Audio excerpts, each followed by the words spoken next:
Hi guys, tara guys, tapos ko lang pong manangalian. Ngayon ang gagawin natin, kakain tayo ng dragon fruits.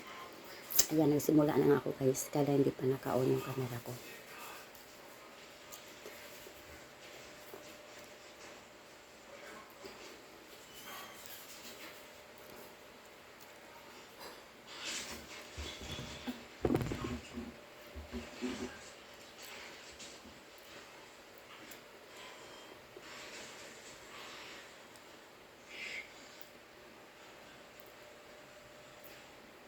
May dragon fruits na yung isang kulay.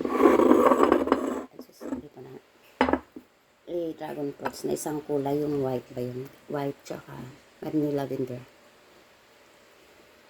Yung lavender masarap. Sa bagay, pareho lang naman sila lahat masarap. Kulay lang yung pinagkaiba.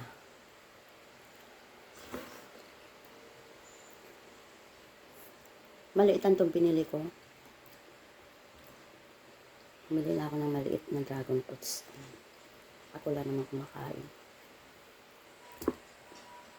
Kamusta na tayo guys?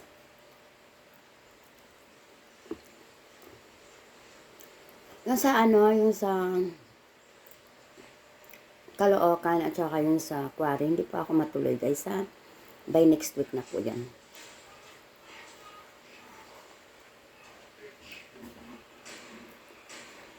Kagaling na po natin sa sakit guys. Kailangan pahinga muna.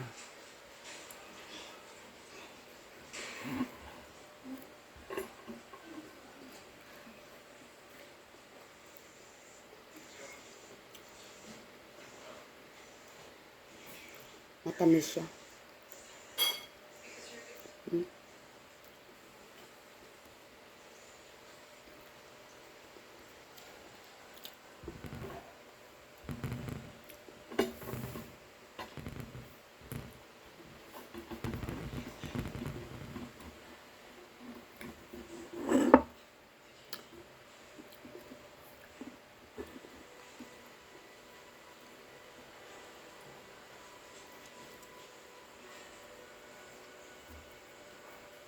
Alam mo sa amin sa probinsya guys, tumutubo lang po ito sa bundok.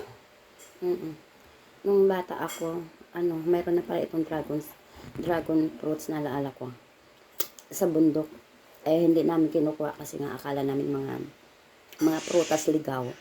Kasi baka mamaya nakakalaso naman, hindi namin pinapansin. Nung tumanda na ako at dito na ako sa Manila, nakikita ako to. Sabi ko, ito yung prutas na noon sa probinsya, hindi namin pinapansin yun pala. Prutas pala talaga siya. Kasi ko yan, pala siyang baging, humutubo sa malaking kahoy. Ang dami ang bunga. Yung pala, prutas talaga siya. Dragon fruits pala ang tawag sa kanya.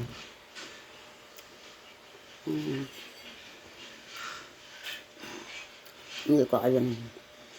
Nanonood yung anak ko, ang ingay ng ang ingay ng phone niya. Nanonood. At nandyan pa yung mga kaibigan niya. Ay, kain sila. Ang ingay, guys, pasensya na po kayo sa ang ingay ng cellphone niya.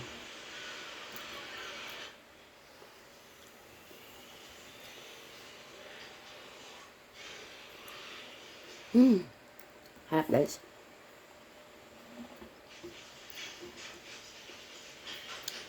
Ingat po tayo palagi guys. Thank you so much guys. Thank you.